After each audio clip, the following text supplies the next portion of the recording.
Having a sister who was a junior high school graduate would be laughed at by their family over there.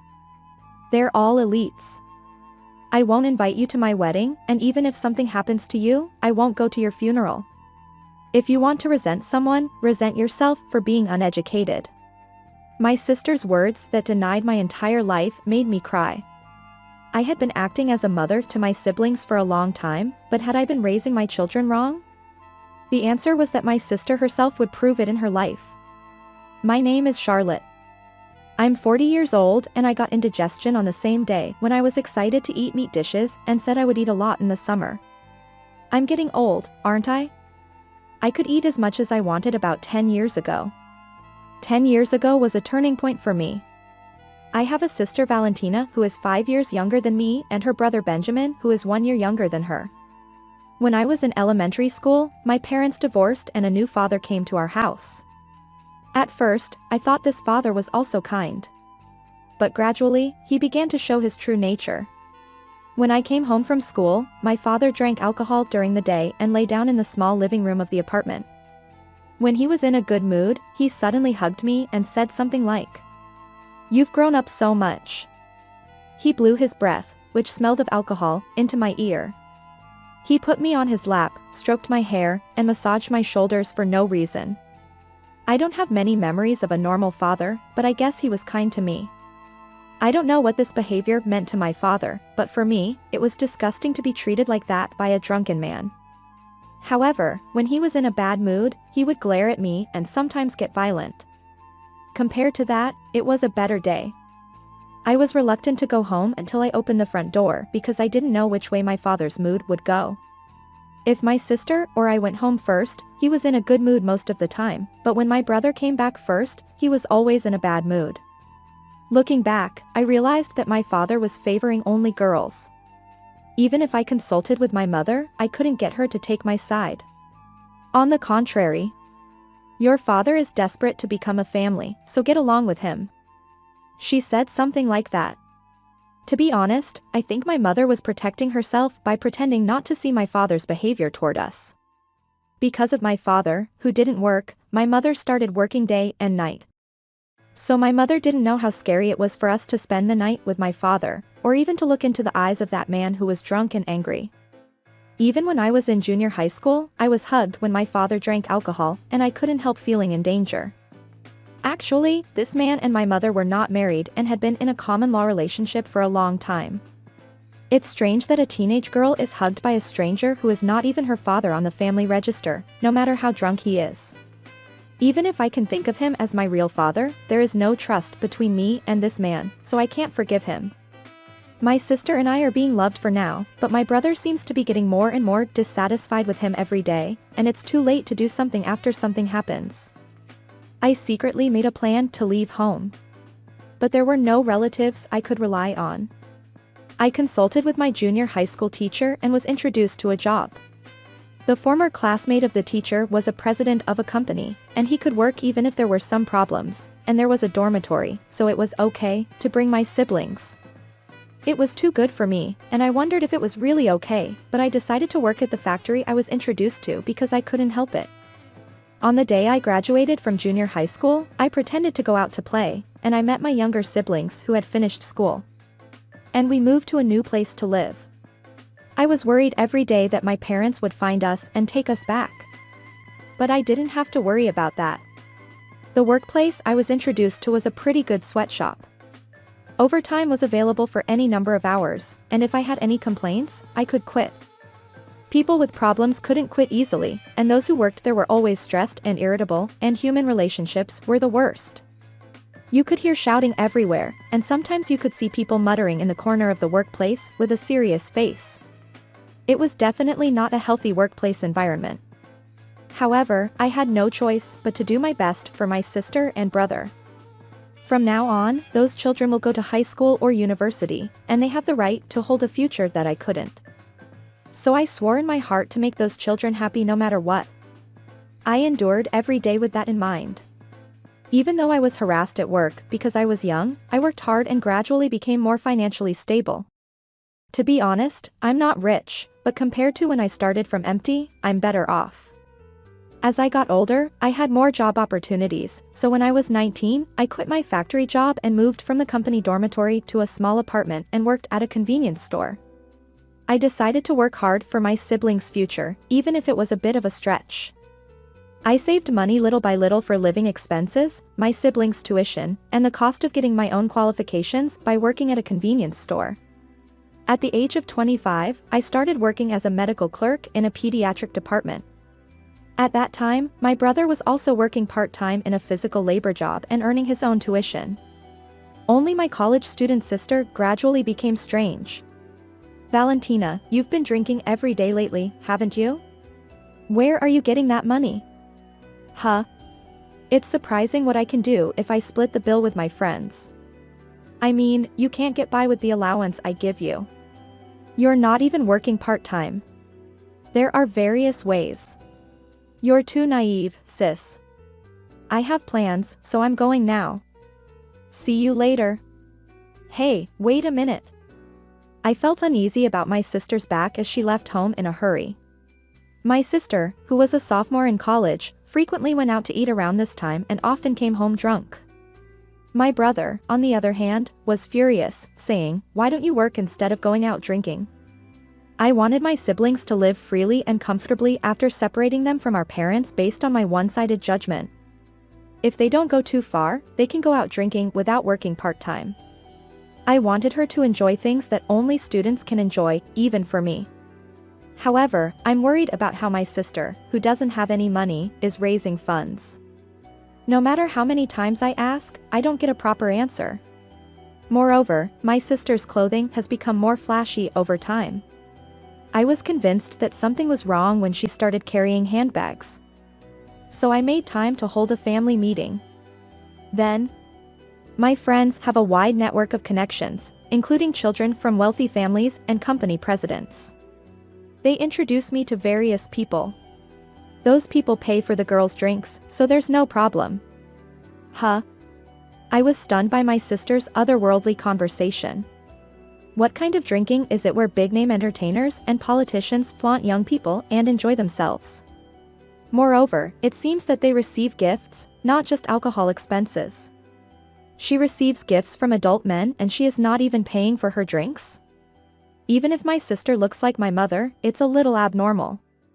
Is that okay? You don't know who's coming. So everyone is a well-established president or something. What is my sister talking about? She looked like she wanted to say that, but it's possible that he's a self-proclaimed president. In any case, there shouldn't be any good guys who want to drink with young people even if they pay for their drinks. Stop that. If you don't have enough allowance, I can help you out.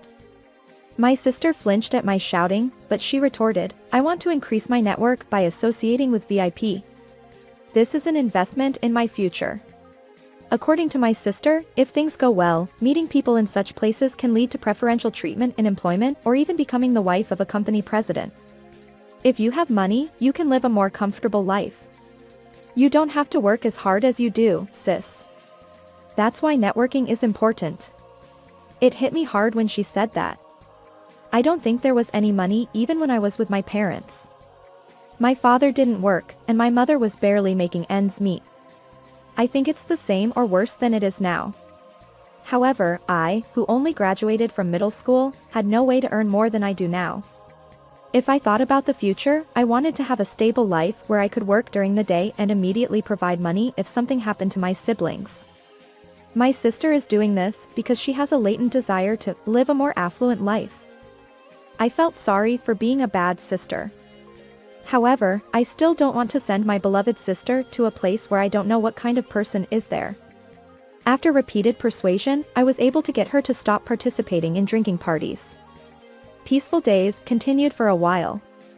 And a little after my sister graduated from college. I'm leaving home. What? Why all of a sudden? I was surprised by my sister's sudden offer. She was a new employee at work after graduation and hadn't even received her first paycheck yet. Where would she live after leaving home? However, she seemed serious, and she was holding a bag of luggage in her hand. I'm getting married. Huh? Even my brother, who was fiddling with his smartphone with a blank face, raised his voice together. Wait a minute, sis. Who are you marrying? Although I wanted to ask the same thing, my brother was the first to speak up. Since hearing about that drinking party she often went to during her university days, my brother has been somewhat contemptuous of my sister, saying, "Don't flatter old men." He must have had a bad feeling about the 2 words of marriage that came out of my sister's mouth, just like me. We were stunned, and my sister answered with a straight face. I mean, we're already registered. My sister's sudden offer left me speechless. I went to see our parents. Why? My sister didn't answer. Why did she go to see such parents? Am I the only one who can't forgive them? Well, that's why we won't see each other again, but, bye. Saying that, my sister headed for the entrance, and I stopped her, saying, wait a minute. I couldn't be satisfied with such an explanation. I am her older sister and a substitute for my parents. Shut up. You're late for your appointment. I'm keeping my husband waiting. My sister was indignant. Wait a minute. Why did you go to see mom and dad? I don't even know who you married. I'm worried. What do you mean we won't see each other again? My words were incoherent, and my sister sighed. Well, he's someone I met at a drinking party when I was in college. He contacted me before graduation, and we started dating. Dad and mom are college graduates, right? My husband is an elite. We're inviting the parents of college graduates to the wedding, so my low-educated sister doesn't have to come. I can't embarrass their family. I won't see you again because you're low-educated. Even if you die, I won't go to your funeral, so forget about me. Saying that, my sister smiled and left the house. Seriously. She's the worst, sis. My brother, who looked really disgusted, offered me his hand and asked if I was okay. But I couldn't even hear my brother's voice. My head was full of my sister's words. I left home to protect my siblings, gave up going to high school, was blamed for things I didn't do at work, and endured being scolded. I sacrificed my youth and was left with the words, I don't want to go to the funeral of my low-educated sister. What was my life?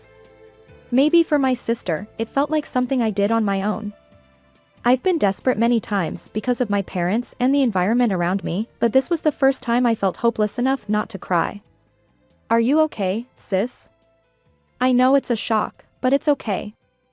Forget about that kind of person. You don't have to go to the wedding, and we don't have to go to her funeral either. My brother said something pretty harsh, but I could understand what he was saying. Pursuing someone who hates me won't change anything, just like in love. If she's ashamed of me, I'll just leave her alone. That might be the last kindness I can give her. For a while, I pretended to be strong, but I couldn't get over my sister, and I had days when I couldn't recover. But I decided not to get involved anymore after I found out something. It was about 1.5 years after my sister left home. Suddenly, my sister called me on my cell phone. I decided to ignore it with my brother next to me, but the phone rang again. I should have set it to reject calls, but I changed the settings too late and accidentally answered the phone. Hello? Sis. Please come to the wedding. My sister's voice was tearful. What? Wedding? I was stunned. My brother saw me like that and asked me quietly, what's wrong? I just told him, well, something about a wedding. At that moment. Oh, is it today? Brother replied. My sister also answered at the same time. It's today. Yes. My brother, who is a college graduate, had received a wedding invitation from my sister, but he tore it up without replying. So even though we knew there was a wedding, we didn't remember the date. Didn't you tell me not to come? What's going on? My sister was silent for a moment in response to my question. Mom and Dad didn't come either. I don't even know where they are. I couldn't help but burst out laughing when I heard that. They're really terrible parents. This is a mess. I was supposed to give a speech thanking Mom. Just pretend you're there and talk. I can't do that. The family seats are empty. I see. If we don't go and our parents don't go, the seats will be empty. It's like saying that the bride's family is having problems. Isn't it more embarrassing to have someone with low education sitting there? Please. I'll apologize. I'll give you money. Come to the wedding. Well, Benjamin and I are traveling now, so it's impossible. What? Because you weren't here, we could save food and living expenses for 2 people. Benjamin was already working part-time and got a job, so we have more money now. I can't believe it. I sent you an invitation and knew today was my wedding day, but you're traveling. It's your own fault. To be honest, I didn't look at the invitation properly because I was told not to come. I didn't expect you to come crying to me now. It's just a coincidence. I don't believe your excuses. You're ruining someone's special day. You're the worst. You really don't think about the life I've sent you to protect you and your siblings. I don't want to ruin the special day of my beloved siblings. Even if you said you wouldn't come to my funeral. But why did you trust those parents? That's your mistake. Why did you get fooled in the first place? Huh? Mom dropped out of high school, and Dad didn't even graduate from middle school. Dad even has a criminal record. Are you kidding me? They were talking about being college graduates. Did you listen carefully to the conversation about them being college graduates? Did you misunderstand something you heard in the middle of the conversation?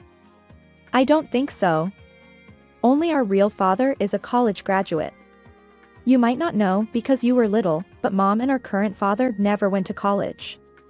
My sister was speechless at my words. If they had gone to college, we would have had a better life. Life was better before the divorce. Dad didn't have a job because of his criminal record and education, and Mom didn't have a good job, so she worked at night. I don't believe you. You don't have to believe me if you don't want to. Okay, that's fine. But is your husband okay? He looks a little suspicious. Huh? My husband? What are you talking about? Actually, after you left, I asked a private detective to investigate you. What? My sister showed disgust at my words. Well, anyone would hate being investigated without knowing it. However, it wasn't me who requested the investigation, it was my brother. My sister's husband was more than a year older than her. They got married about 2 months after they started dating. His family runs an apparel shop. He is an elite graduate of a famous university and a director of a major company. Well, he's a person with a brilliant career, but it seems that he and his friends from college have been doing something like investment fraud. It seems that they are mainly targeting elderly people, and they are very good at it. They haven't been charged yet, but it's only a matter of time. My sister, who knew everything, was silent. When I suggested divorce, my sister shouted, "Don't be ridiculous. I don't believe that nonsense. What is this? Are you trying to ruin the wedding? You're just lying. That's enough. We can have the wedding without any relatives." I wanted to say that she should have done that from the beginning, but my sister hung up before I could argue. Half a year later, my sister suddenly came to my house and begged me for help. She was considering divorce just before her husband was arrested, but she had nowhere to turn. My brother told me to leave her alone, but I am still her older sister and a substitute for my mother. I forgave my sister and started living with her again, but she messed up again. It was about a year after we started living together. Suddenly, my sister left a note saying, "My family has found a rich boyfriend who runs a company. We have a baby, so, bye," and left the house. However, this rich boyfriend was a terrible person. He was spoiled all his life and had no sense of money. He still receives pocket money from his parents and has never worked. He told my sister that he was a lawyer, but it turned out that he was just playing a lawyer game at the time and said the profession that came to mind. After they got married, he was always with his mother, and they did everything together. My sister was neglected, and her mother-in-law took a child who looked just like her husband away from her, so she couldn't participate in child rearing. I thought I would endure it because they had money, but the company had already gone bankrupt due to the recession, and soon her husband's pocket money ran out. Even so, her husband made my sister work, saying, "You have to work no matter what." Work. When my sister reached her limit and asked for help from our house, my brother and I couldn't forgive her this time. We have to make her realize that she is wrong if she thinks she will be spoiled forever. My brother seems to have complete contempt for her and told me not to get involved with her. I had to be cruel to be kind to her, so I sent her away and haven't seen her since. Now that I think about it, it might not have been my education that was bad, but my sister might have inherited the personality of my mother, who had no luck with men, more than anyone else. After that, my brother and I got married, so we left the apartment where we had lived together for many years. My husband and I have a boy and a girl, and my brother has twin girls. Both families are happy. Now we live close to each other and visit each other frequently, and we have more opportunities to let our children play together. My son is completely in love with my brother's twin girls, and it's cute to see my daughter a little jealous of that. My son also seems to enjoy seeing my daughter pout when her big brother doesn't play with her. As a parent, I'm relieved to see them loving each other. I once told my brother, I didn't feel like I was being treated very well by my parents, so I want to give my children as much love as possible. He casually replied, I didn't feel that way too much. It's probably because you took care of us carefully. I cried when he said that. I wondered if my sister became like that because I made her lonely, or if I was worried about my own child rearing, but my brother proved that the time when I was a mother to my young siblings was not a mistake. Let's raise our children with confidence. I want to continue to make a bright and smiley family. I pray that we will have happy days forever.